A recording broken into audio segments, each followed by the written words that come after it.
প্রিয় দর্শক, আপনাদের স্বাগত জানাচ্ছি চ্যানেল বিতে। আজকে আমরা একটা ইন্টারেস্টিং বিষয় আপনাদের সাথে শেয়ার করতে চাই। সেটা হচ্ছে বাংলাদেশের যুদ্ধজাহাজ সম্পর্কে, যেটাকে জলযান বা জলযুদ্ধ যেগুলো ব্যবহৃত হয়।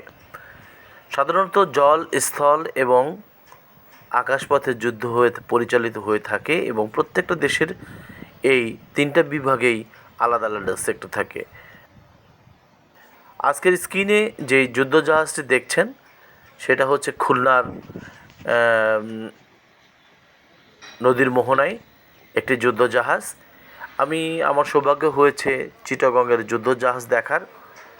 চিটাগং থেকেও আমি যুদ্ধজাহাজ দেখেছি, চড়েছি। এটা আসলে অন্যরকম। আপনারা দেখতে পাচ্ছেন স্ক্রিনে একটি যুদ্ধজাহাজ দাঁড় করিয়ে রাখা হয়েছে এবং প্রত্যেকটা যুদ্ধজাহাজ একটা জেটিতে অবস্থিত এবং জেটি নাম্বারিং করা আছে 1, 2, 3 এইভাবে।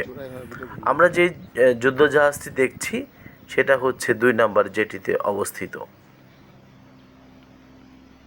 বাংলাদেশ ছোট্ট একটা দেশ, খুব একটা বেশি সমরাস্ত্রে সুরক্ষিত নয় বা সজ্জিত নয়। তারপরও যতটুকু চেষ্টা করেছে সরকার, প্রত্যেকটা সরকার আসে চেষ্টা করে তাদের এই পরে কতটুকু কী করা যায়। আপনারা দেখতে পাচ্ছেন এরপরে আর একটি যুদ্ধজাহাজ। এভাবে বেশ কিছু যুদ্ধজাহাজ এই নদীতে রাখা হয়েছে। বাংলাদেশ তার শক্তি সামর্থ্য দিয়ে এগুলা মেনটেন করে থাকে। প্রত্যেকটা মেনটেনের জন্য অত্যাধুনিক প্রশিক্ষণপ্রাপ্ত লোক রয়েছে। প্রিয় দর্শক, ভিডিওটি যদি ভালো লাগে লাইক এবং সাবস্ক্রাইব করে আমাদের সঙ্গে থাকবেন। ধন্যবাদ ভিডিওটি দেখার জন্য।